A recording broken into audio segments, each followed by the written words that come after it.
Assalamualaikum warahmatullahi wabarakatuh. Video yang kedua ini kita melanjutkan pembahasan soal tryout ASPD SMP dari Kabupaten Bantul untuk tahap yang kedua. Di video yang pertama kita sudah bahas sampai soal nomor 22. Untuk kali ini di video ini kita bahas soal berikutnya dari nomor 23. Soal 23, gaya gerak listrik.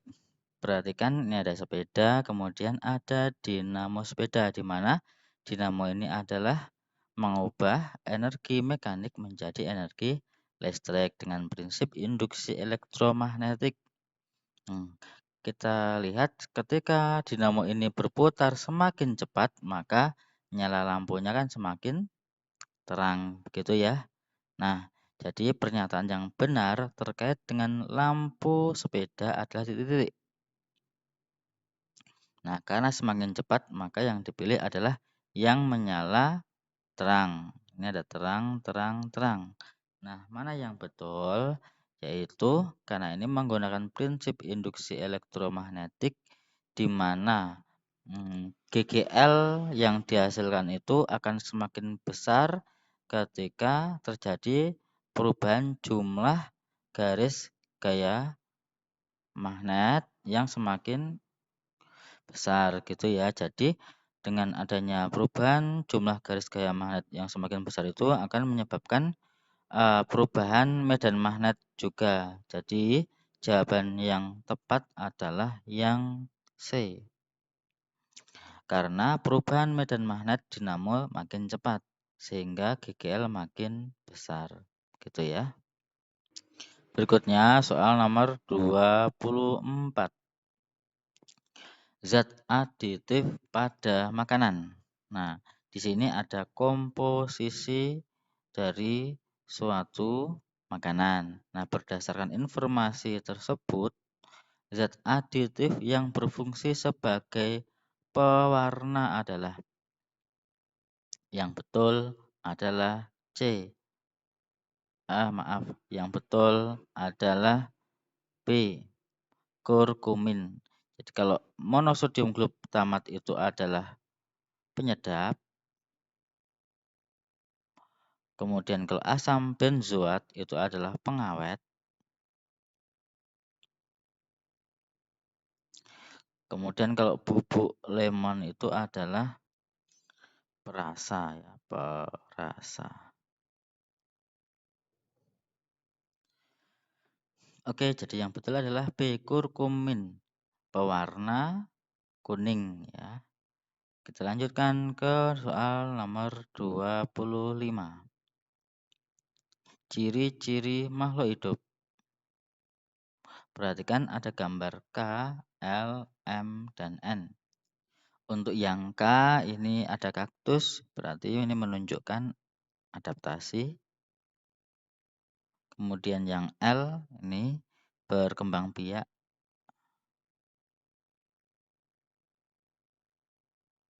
Kemudian yang M ini ada kucing sedang makan, jadi butuh makan. Yang N ini ada pertambahan ukuran, berarti tumbuh. Jadi jawaban yang tepat adalah 2 dan 3, C. Soal berikutnya. Soal nomor 26. Ini ada sel saraf. Jadi sudah ketebak jawabannya C. Sel saraf berfungsi mengirimkan impuls dari dan ke otak, gitu ya. Selanjutnya nomor 27. Soal berikutnya nomor 27. Perhatikan ada 4 gambar. Yang pertama, P ini ada ular, Q cacing, R bekicot, dan S katak ya. Berdasarkan informasi dan hewan yang ditemukan, Meta membuat beberapa pernyataan. Pernyataan yang benar ditunjukkan oleh nomor titik-titik. P ini kita masukkan ke reptil. Kemudian S ini amfibi. Keduanya adalah kelompoknya vertebrata. Kemudian yang Q dan R adalah kelompoknya Avertebrata. Ini kelompoknya cacing. Dan yang ini adalah kelompoknya moluska. Jadi, yang mana yang betul? Yang betul adalah R dan S ini dan ini satu kelompok karena hidup di darat. Oke, kalau di golongan hidup di darat, R dan S betul ya. Kemudian yang kedua, P dan Q kelompok karena bentuknya mirip. Pengelompokan bukan dari bentuknya yang mirip ya. Ini jauh. Karena yang satu vertebrata bertulang belakang, yang satu tidak bertulang belakang. Oke. Yang ketiga, P dan S satu kelompok karena memiliki tulang belakang. Betul. Dan yang keempat, Q dan R bukan satu kelompok karena yang satu tidak berjangkang. Ini juga bukan karena berjangkang atau tidak. Jadi yang betul adalah 1 dan 3. B. Berikutnya nomor 28.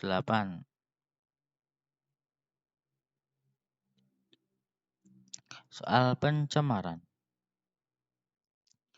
Pada infografis ini diperoleh ada 4 penyebab utama polusi udara. Ada karena kendaraan bermotor, kemudian pembakaran pabrik, ada PLTU batubara, dan ada karena musim kemarau. Nah, pernyataan yang benar ditunjukkan oleh nomor berapakah? Yang mana untuk mengatasi pencemaran udara? Kalau memindah PLTU yang sudah ada tidak mungkin. Ataupun menutup pabrik di perkotaan juga tidak mungkin karena pabrik memang di kota. Kemudian yang ketiga, mengurangi kendaraan bermotor dan menggunakan kendaraan umum untuk bepergian. Jadi ini yang mungkin adalah nomor 3 dan 4. Jawabannya adalah yang D. Selanjutnya nomor 29. Perhatikan ada jaring-jaring makanan berikut ini. Nah, suatu ketika belalang banyak di berantas para pekebun. Ini belalangnya ini ya. Oke, sehingga jumlahnya menurun drastis bahkan hampir punah. Dampak terhadap populasi yang lain dalam ekosistem tersebut yang benar adalah titik-titik. Kita lihat pilihan jawabannya A, B, C, D. Yang A, katak akan turun drastis karena makanannya habis. Ini katak makannya cuma belalang saja. Berarti betul kataknya akan turun drastis. Kalau belalangnya sudah punah, bahkan kataknya ikut punah. Jadi jawabannya yang betul adalah A. Kenapa B, C, D salah? Burung elang akan turun drastis. Burung elang ini makannya katak tetapi juga bisa makan tikus. Jadi tidak turun drastis, hanya turun begitu ya. Karena juga bisa makan dari burung pipit juga. Kemudian yang C, tikus berkembang pesat karena lebih banyak mendapatkan sawi. Tikus memang makan sawi. Yang makan sawi ada 3, yang satu sudah nggak ada, maka tikus bisa berkembang tetapi tidak berkembang pesat juga ya. Kemudian yang D, ulat akan berkembang pesat karena yang mangsa sawi berkurang. Karena masih ada yang makan yaitu ada tikus juga, maka ulat pun juga berkembang tapi tidak begitu pesat. Oke, seperti itu. Kemudian kita lanjut ke nomor 30. Cara kerja otot. Perhatikan ada otot bisep dan otot trisep di mana terdapat di otot pada lengan. Kemudian pada saat gambar A, ini pada saat push up ya. Yang gambar A lengan tangannya lurus. Berarti yang bagian bisepnya relaksasi. sedangkan tricepsnya yang kontraksi. Kemudian sebaliknya yang gambar B, yang ini bicepsnya kontraksi, tricepsnya yang relaksasi. Jadi berdasarkan hal ini, maka pernyataan 1, 2, 3, 4, maka yang benar adalah yang 1 dan 2. Gerakan A, otot bicep relaksasi, otot tricep kontraksi. Kemudian yang kedua yang gambar B, otot bicep kontraksi dan tricepsnya relaksasi. 1 dan 2 jawabannya adalah yang A. Nomor 31. Pencernaan makanan. Perhatikan tabel pencernaan kimiawi yang berlangsung di organ dan enzim yang terlibat beserta fungsinya berikut ini. Nah, kemudian ini ada ya, sahur dengan nasi, ada nasi, kemudian nila bakar, tempe, tempe goreng. Nah, ini ya. Maka proses pencernaan kimiawi yang pertama kali terjadi berikut organ, enzim, dan fungsinya yang benar adalah titik-titik. Yang pertama itu di rongga mulut. Ini oleh enzim betialin di mana amilum, ini dari nasinya ini, amilum dari nasi ini diubah menjadi maltosa dan glukosa gitu ya. Udah, kemudian yang berikutnya nggak mungkin ada usus besar. Kemudian di lambung ada pencernaan protein. Nah, karena ikan, kemudian tempe goreng ini kan mengandung protein. Protein dicerna di lambung, ada enzimnya yang terlibat adalah pepsin, yaitu merombak protein menjadi pepton. Oke, jadi 1 dan 3. Maka jawabannya yang betul adalah B. Karena yang diminta di sini adalah pencernaan kimiawi yang pertama kali. Jadi yang pertama itu amilum itu dicerna di yang pertama kali di rongga mulut. Kalau protein pertama kali di lambung. Kalau yang kedua kalinya di usus halus gitu ya. Berikutnya nomor 32. Perhatikan gambar ada jantung dan fungsinya. Berdasarkan informasi tersebut, fungsi bagian jantung yang ditunjuk dengan huruf P. P ini adalah apa? Bagian bilik kiri. Menghafalkannya mudah. Kalau ada jantung, kemudian dibagi 4, yang sebelah sini itu adalah kiri. Kalau yang di sana adalah kanan. Gitu ya. Yang bawah bilik. Jadi yang di sini adalah bilik kiri, di mana fungsinya adalah memompa daerah kaya oksigen ke seluruh tubuh. Oke, itu nomor 32. Lanjut nomor 33. Percobaan pernapasan. Nah, jadi ini ada siswa PQRS, kemudian ada yang meniup gitu ya. Kemudian diperoleh volumenya sebagai berikut. Ini 3.500, 3.300, 2.950, 3.200. Nah, volume udara pernafasan yang terukur dalam percobaan yang benar adalah titik-titik. Ini itu volume apa? Nah, kalau kita lihat bahwa yang A, volume udara tidal itu pada saat kita bernapas biasa menghirup dan mengembuskan nafas secara biasa itu namanya volume udara tidal. Volumenya adalah 500 ml. Jadi ini salah ya. Kemudian volume udara residu yaitu yang tertinggal di dalam paru-paru kita yang tidak ikut keluar yang volumenya 1000. Jadi ini juga salah kan di sini 3000-an begitu ya. Yang C, volume udara ekspirasi yang kita hembuskan dalam keluar gitu ya. Kita mengeluarkan udara secara maksimal. yang volumenya adalah 1500. Ini juga salah. Jadi yang betul adalah kapasitas vital paru-paru. Jadi kapasitas vital paru-paru ini adalah hasil jumlah dari volume udara tidal ditambah volume udara ekspirasi ditambah volume udara inspirasi. Yang tidal itu 500, yang ekspirasi 1500, yang inspirasi 1500. Jadi kalau dijumlah hasilnya sekitar 3500. Jadi inilah gitu ya yang namanya kapasitas vital paru-paru. Oke. Nomor berikutnya 34.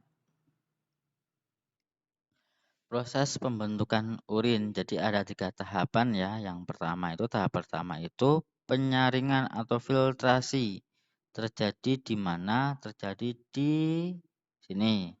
Misalnya kita tuliskan ini di X gitu ya, di glomerulus. Kemudian tahap yang kedua adalah penyerapan kembali atau reabsorpsi di mana di P di sini, yaitu di tubulus proksimal atau TKP, tubulus contortus proksimal. Kemudian yang tahap terakhir pengumpulan atau augmentasi terjadi di KI atau TKD, tubulus contortus distal. Nah, pernyataan yang benar dari 1, 2, 3, 4. Sorry, ada motor ngebut lewat. Yang benar yang mana? Jadi yang nomor 1 P itu TKP proksimal itu bukan filtrasi. Salah ya. Yang Q distal itu tempat proses augmentasi, betul. Yang P proksimal terjadi proses reabsorpsi, betul. Jadi 2 dan 3. Berikutnya nomor 35.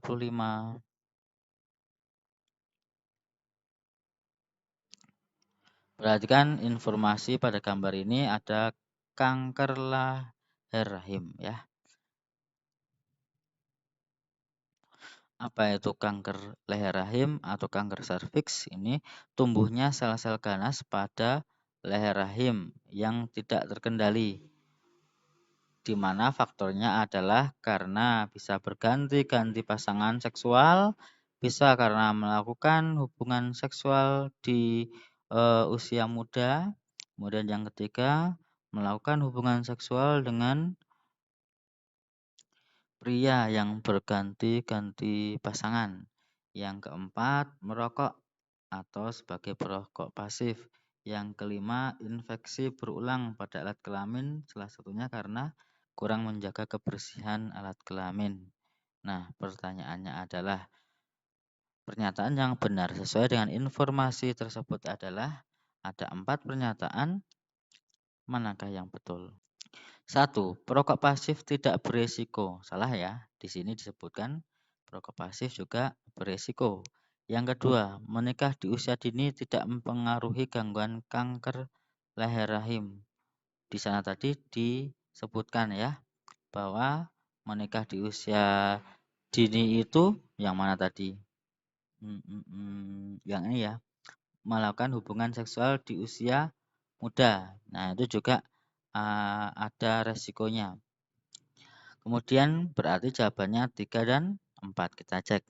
Yang ketiga, kanker leher rahim disebabkan oleh infeksi human papillomavirus HPV. Oke. Betul. Yang keempat, tidak berganti-ganti pasangan dapat mengurangi terjangkitnya kanker leher rahim. Betul ya. 3 dan 4. Soal berikutnya nomor 36. Kultur jaringan. Coba dilihat gambar, ini ada wortel, kemudian dipotong-potong kecil begitu ya. Kemudian ini diambil bagian sel di sini, kemudian ditaruh di cawan, kemudian membentuk seperti ini, dan dipindahkan, kemudian tumbuh jadi individu yang persis sama dengan induknya ini. Nah, jadi kultur jaringan itu termasuk cara perkembangbiakan tanaman secara vegetatif ya. Nah, berdasarkan informasi tersebut, lihat ini paragrafnya juga dibaca silahkan. Maka pernyataan yang benar terkait dengan kultur jaringan adalah yang A. Tanaman baru hasil kultur jaringan memiliki sifat yang berbeda dengan induknya. Salah.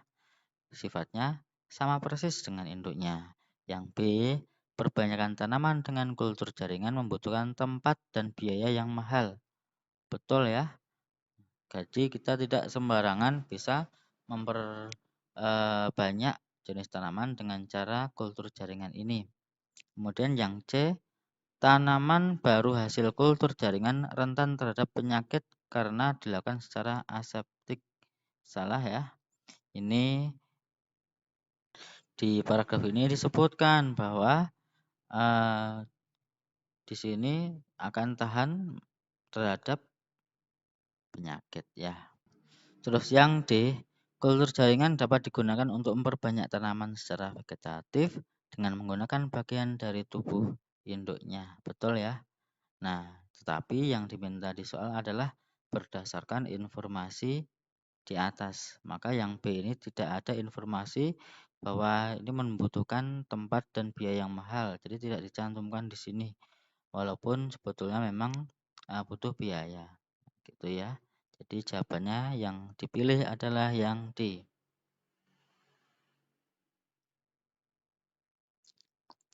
Soal nomor 37. Terdapat jaringan penyusun daun, ada epidermis, jaringan mesofil, pembuluh xilem dan floem, dan jaringan penyokong atau kolenkim dan jaringan sekretori. Kemudian di bawahnya disajikan ada penampang melintang dari daun. Ini ada jaringan-jaringan daun tadi. 1, 2, 3, 4. Pernyataan yang benar sesuai dengan informasi di atas adalah titik-titik. Nomor 1. Jaringan epidermis melindungi jaringan lainnya. Betul ya? Nomor 2. Nomor 2 ini mesofil berfungsi untuk fotosintesis dan menyimpan cadangan makanan. Betul ya? Oke, yang nomor 3. Jaringan pengangkut yang berfungsi mengangkut hasil fotosintesis. Salah ya, nomor 3 ini termasuk epidermis. Yang 1 epidermis atas, yang 3 epidermis bawah. Yang nomor 4. Jaringan xilem dan floem yang berfungsi untuk menyimpan cadangan makanan. Salahnya di sini ya, bukan untuk menyimpan cadangan makanan, tetapi untuk mengangkut. Yang xilem itu adalah mengangkut air dari dalam tanah melalui akar, batang sampai ke daun di sini. Sedangkan yang floem mengangkut hasil fotosintesisnya. Di yang 4 salah. Maka yang betul adalah yang 1 dan 2. Berikutnya nomor 38. Perhatikan percobaan fotosintesis. Adapun percobaannya 1, 2, dan 3 dibedakan berdasarkan yang percobaan 1 dan 2, di mana yang 2 itu ditambah es batu, berarti suhunya turun. Sedangkan yang percobaan 3 ditambah NaHCO3, berarti menambah jumlah CO2-nya. Kemudian disajikan data hasil pengamatannya sebagai berikut. Nah, yang paling banyak jumlah gelembungnya adalah yang ketiga, yang ditambahkan dengan NaHCO3. Sedangkan yang kedua tadi menjadi tidak ada gelembungnya karena suhunya turun jadi dingin. Jadi fotosintesis itu, kesimpulan yang betul itu adalah dipengaruhi oleh yang pertama tadi adalah suhu. Ini karena dengan suhunya diturunkan maka nanti lajunya juga semakin berkurang, laju fotosintesisnya. Kemudian yang kedua adalah faktor dengan penambahan zat CO2 dengan menambahkan NaHCO3. Jadi, jawabannya yang betul adalah yang A. Laju fotosintesis dipengaruhi oleh suhu dan CO2 yang diperoleh dari NaHCO3. Soal nomor 39, persilangan di hibrid. Ini ada durian. Durian tebal, kurang wangi. T besar, W kecil, W kecil. Disilangkan dengan durian daging tipis, wangi. T kecil, W besar, W besar. Seluruh keturunan pertamanya adalah durian daging tebal, wangi. T besar, T kecil, W besar, W kecil. Apabila T besar, T kecil, W besar, W kecil disilangkan dengan durian bergenotip T besar, W besar, W kecil, maka kemungkinan akan menghasilkan durian daging tebal tetapi kurang wangi sebesar titik-titik. Jadi yang disilangkan kita tuliskan T besar, T kecil, W besar, W kecil disilangkan dengan yang ini T besar, W besar, W kecil. Kita pakai metode yang ini ya. Yang tebal.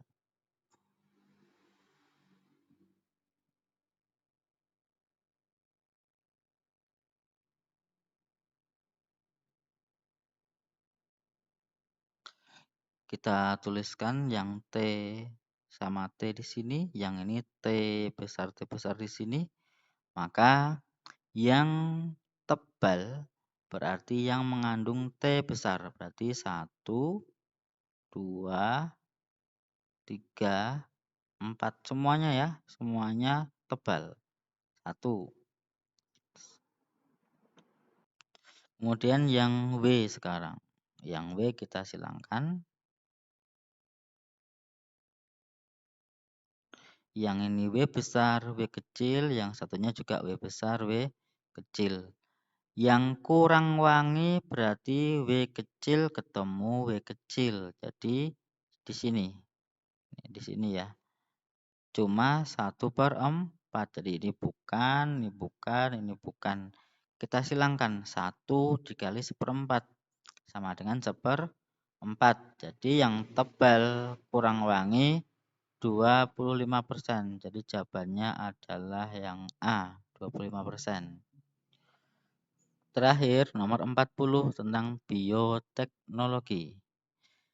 Langsung ke pertanyaannya.